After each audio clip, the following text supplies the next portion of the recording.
오늘 하나님이 저희 주신 말씀은 에레미야 44장입니다. 에레미야 44장 1절에서 10절 말씀입니다.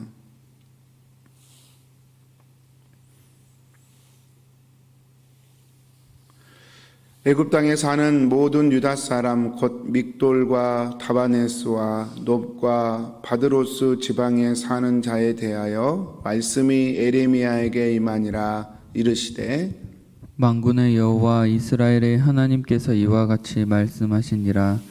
너희가 예루살렘과 유다 모든 성읍에 내린 나의 모든 재난을 보았느니라. 보라, 오늘 그것들이 황무지가 되었고 사는 사람이 없나니 이는 그들이 자기나 너희나 너희 조상들이 알지 못하는 다른 신들에게 나아가 분향하여 섬겨서 나의 노여움을 일으킨 악행으로 말미암음이라. 내가 나의 모든 종 선지자들을 너희에게 보내되 끊임없이 보내어 이르기를 너희는 내가 미워하는 이 가증한 일을 행하지 말라 하였으나 그들이 듣지 아니하며 귀를 기울이지 아니하고 다른 신들에게 여전히 분향하여 그들의 악에서 돌이키지 아니하였으므로 나의 분과 나의 노여움을 쏟아서 유다 성읍들과 예루살렘 거리를 불살랐더니 그것들이 오늘과 같이 폐허와 황무지가 되었느니라. 만군의 하나님 이스라엘의 하나님 여호와께서 이와 같이 말씀하셨느니라. 너희가 어찌하여 큰 악을 행하여 자기 영혼을 해하며 유다 가운데서 너희의 남자와 여자와 아이와 젖먹는 자를 멸절하여 남는 자가 없게 하려느냐.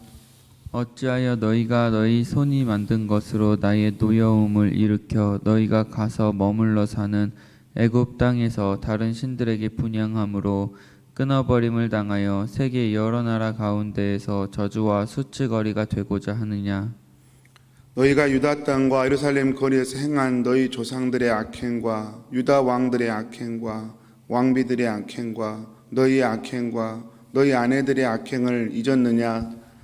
그들이 오늘까지 겸손하지 아니하며 두려워하지도 아니하고 내가 너희와 너희 조상들 앞에 세운 나의 율법과 나의 법규를 지켜 행하지 아니하느니라. 아멘. 사랑하는 성도님들, 성경은 특별히 에레미야서는 악과 죄를 이렇게 구분해서 기록하는 성경입니다. 악이 근본이고 죄는 그 악의 열매라고 기록합니다. 그 악이 그러면 무엇일까? 여러분, 그 악이 오늘 말씀에 기록된 우상 숭배입니다. 우리의 삶의 모든 죄를 맺게 하는 가장 근본적인 뿌리, 그게 바로 우상 숭배입니다. 여러분, 우상 숭배란 그럼 무엇일까요? 로마서에 보면 마음에 하나님 두기를 싫어하매, 모든 사람이 진노 가운데 놓이게 된 이유가 그 마음에 하나님을 두기 싫어했기 때문이다, 이렇게 기록하고 있습니다. 악이란 마음에 하나님을 두지 않는 것, 그것이 악입니다. 하나님이 만드신 인생을 살면서 하나님이 만드신 피조물이면서 창조주를 몰라보는 것, 그게 모든 악의, 모든 죄의 근본인 악의 출발이죠. 성도님들, 그런데 하나님을 마음에 두기 싫어한다는 말이 무슨 말일까요? C.S. 루이스는 그가 쓴 책 천국과 지옥의 이혼이란 책에서 이런 말을 합니다. 사람들은 사실은 스스로 자기 걸음으로 지옥을 선택한다고 말입니다. 그 책에 유령 교수라는 사람이 나옵니다. 예를 들어서 샘플로 등장한 인물인데, 이 사람이 천국에 갔습니다. 신학자입니다. 신학교 교수인데 천국에 갔는데, 천국에 가서 뭘 하냐 봤더니 맨날 예배만 드리고 예수님 만나고 그러는 거예요. 그런데 이 교수는 그게 즐겁지 않은 거예요. 이 교수에게 진짜 즐거운 것은 예수님에 대해서 말하는 것입니다. 예수님이 이렇고 저렇고 예수님에 관해서 논쟁하고 얘기하는 걸 좋아하지 예수님 자체는 안 좋아하는 사람이었어요. 그래서 스스로 천국을 삥삥 돌다가 맴돌다가 그냥 가기를 거절해 버립니다. 그리고 지옥의 눈길을 줍니다. 지옥을 보니까 세미나가 한참입니다. 예수님은 어떤 분이신가? 논쟁이에요. 자기의 전공이 있기에 너무너무 좋아한 나머지 자기가 좋아하고 자기가 잘하는 것을 발휘할 수 있다는 희망으로 스스로 지옥을 선택해서 내려가 버리죠. C.S. 루이스가 물론 창작해서 만든 이야기지만 천국과 지옥의 모습을 단편적으로 보여준 것이 아닌가 생각합니다. C.S. 루이스는 그 책에서 말합니다. 사람들은 스스로 지옥을 향해서 간다고. 만약에 사람들이 지옥을 선택해서 가지 않았다면 지옥도 없었을 것이라고. 성도님들, 하나님을 마음에 두기 싫어한다는 말이 무슨 말일까요? 이것은 사람들이 자기 속에 자기 자유의지로 자기의 선택으로 하나님을 두지 않기로 선택한다는 것을 의미합니다. 내가 결단해서 하나님을 선택하지 않는다는 게 또 그게 무슨 말일까요? 성도님들, 오늘 말씀에 보면 하나님께서 7절에 그렇게 말씀을 하십니다.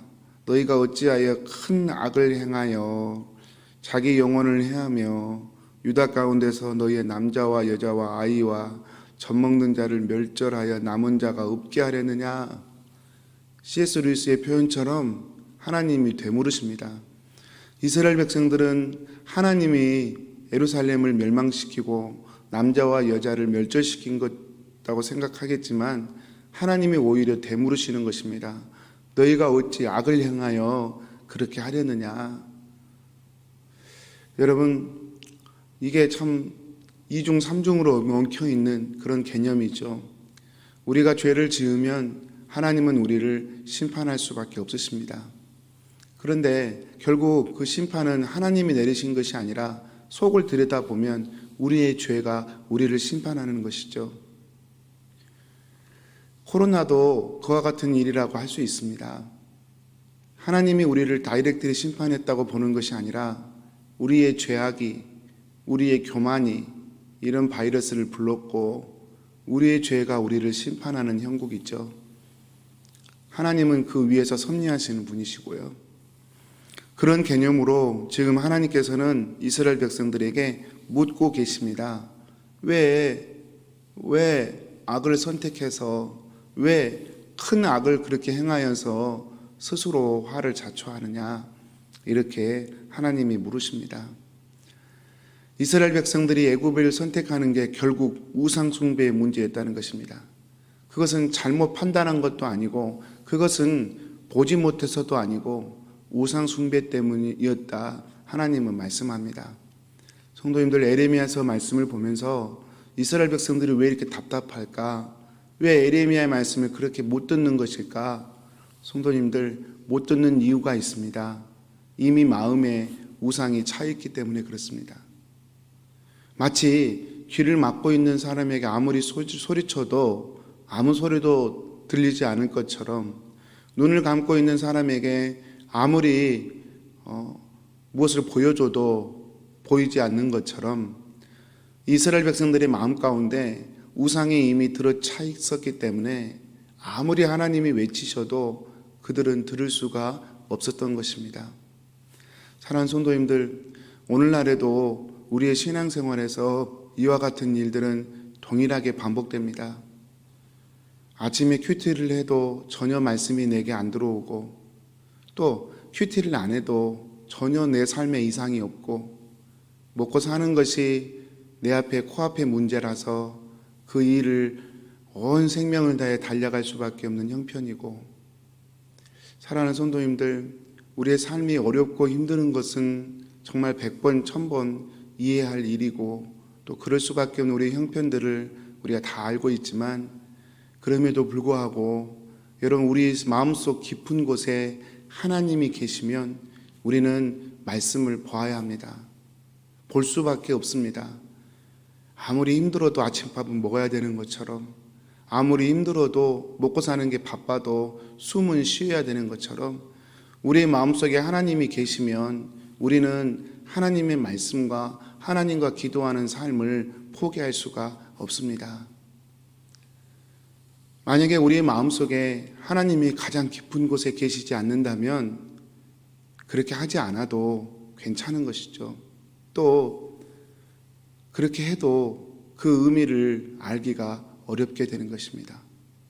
다른 것으로 내 마음이 꽉 차 있으니까 하나님의 소리도, 하나님의 눈물도, 하나님의 사랑도 와서 닿을 수가 없는 것이죠.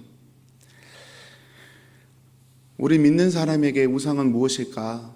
안 믿는 사람들이야 이미 그들의 삶이 하나님 바깥에 있는 삶이기 때문에 논의할 필요조차도 없겠지만, 믿는 사람에게, 지금 이스라엘이지 않습니까? 이스라엘에게 우상은 무엇일까? 또 오늘날 신앙생활하는 신자들 속에 우상은 무엇일까 생각해 봅니다. 어제 출애굽기 말씀을 통독하는데 출애굽기 10장 11장 보니까 8번째 9번째 재앙이 내리면서 애굽의 바로 왕이 드디어 항복을 합니다. 너희들 그러면 나가서 너희가 섬기고 싶은 하나님을 섬겨라, 그리고 얘기합니다. 그런데 10장에 보니까 조건이 있습니다. 처음에 조건이 너희 어린 자녀들과 짐승은 놓고 가라. 너희가 예배하는 게 목적이니까 놓고 너희 장정들만 가서 예배해라, 그렇게 얘기합니다. 모세가 당연히 그 말을 안 듣죠. 그건 안 될 일입니다. 여러분, 바로가 왜 그렇게 제안을 했을까요? 어린 자녀들과 짐승이, 재물이 애굽에 있으면 그들이 떠났다가도 어디 가겠습니까? 돌아올 수밖에 없겠죠. 그들의 인생을 조종하는 두 가지, 어린 자녀 그리고 짐승, 재물, 이걸 움켜쥐고 있으면 그들은 어디를 가도 돌아올 것을 바로는 알고 있었던 것이죠. 11장에 넘어가 보면 또 9번째 재앙이 임하고 난 뒤에 바로가 또 한 번 손을 듭니다. 그리고 하는 말이 너희 어린아이들 데리고 나가라. 근데 짐승은 놓고 가라. 더 많이 양보한 것 같죠. 그러나 짐승이 없다면, 재물이 없다면, 모세가 그렇게 얘기합니다. 우리가 하나님 앞에 제사를 드려야 되는데 재물이 없다면 어떻게 제사를 드리겠는가? 여러분, 자녀, 가족, 그 귀한 하나님의 선물이 우상이 될 수 있다는 것입니다. 또 우리가 일상의 삶을 살아야 하는 그 돈이 하나님과 우리 사이를 가로막는 우상이 될 수 있다는 것입니다. 바로는 그것을 꿰뚫고 있었죠. 모세 역시 바로의 그 마음을 꿰뚫고 있어서 전혀 타협하지 않습니다. 아니, 오히려 하나님께서 말씀하시죠. 애굽 사람에게 돈을 빌리라고. 그래서 이 이스라엘 백성들이 출애굽할 때는 은금 패물을 가지고 나왔다. 애굽 사람들의, 이건 마치 전쟁에서 승리한 군대가 이 노획물을 취하는 것처럼 그와 같은 형국이 되어버렸죠. 여러분, 가족도 재물도 우상이 될 수 있다. 그러나 그것이 하나님 앞에 무릎 꿇었을 때에 그것은 말할 수 없는 축복이다. 하나님은 우리에게 말씀하시는 것이죠. 오늘 10절 말씀에 하나님께서 그렇게 말씀하십니다. 너희가 나의 율법과 나의 법규를 지켜 행하지 아니하느니라. 법규와 율법이란 무엇을 지키는 원칙의 문제가 아닙니다. 그 이전에 하나님을 첫 번째 두는 것, 그게 법규와 율법의 핵심입니다. 사랑하는 성도님들, 정말 하나님이 오늘도 내 안에 생명으로 주인으로 계시는지 살폈으면 좋겠습니다. 또 진실하게 하나님께 그것을 구했으면 좋겠어요. 주님, 저의 주인이 되어주십시오. 저의 왕이 되어주십시오. 제 삶의 가장 소중한 분이 되어주십시오. 그렇게 날마다 아침에 눈 뜨면 구하시고, 또 일하다가도 근심이, 염려가, 또 좋은 일이 여러분에게 생기시거든 하나님, 주님이 제 삶의 첫 번째가 되어 주십시오. 구하십시오. 그렇게 하나님을 붙들고 살아간다면 하나님의 음성이 들릴 겁니다. 하나님의 마음이 느껴질 겁니다. 하나님이 주인인 자의 평안과 담대함이 우리 속에 생길 것입니다. 오늘 또 그 당당함으로 그 평안함을 구하면서 사시는 저와 여러분 되시기를 축복합니다. 우리 기도하겠습니다. 사랑하는 하나님 아버지, 오늘 또 하나님의 말씀을 구하며 나아갑니다. 주님, 저의 마음에, 저의 생각에 주인으로 임하여 주옵소서. 늘 넘어지고 깨어지지만 이 주님을 주인 삼는 이 싸움만큼은 저희가 포기하지 않게 하여 주옵소서. 오늘 또 내게 하루를 주신 하나님, 내게 삶을 영위할 수 있도록 삶의 바운다리를 허락해 주신 하나님, 내게 자녀와 가정을 허락해 주신 하나님, 주님을 바라보며 주님을 높이며 주님 안에 내 가정과 재물과 환경들을 굴복시키며 주님이 주신 선물들도 누려가는 복된 삶으로 저희들을 인도하여 주옵소서. 사랑하는 하나님, 오늘 또 이 예배 가운데 참여하며 이 방송을 듣는 우리 킹슨 한인교회 성도들 가운데 함께 하시사 육신의 연약함을 치료하여 주시고 마음의 근심과 염려들을 주님 가볍게 해주시고 주님, 우리 사랑하는 교우들 가정과 삶 가운데 주님의 평안으로 주님의 주인 되심으로 임하여 주옵소서. 예수님의 이름으로 기도합니다. 아멘.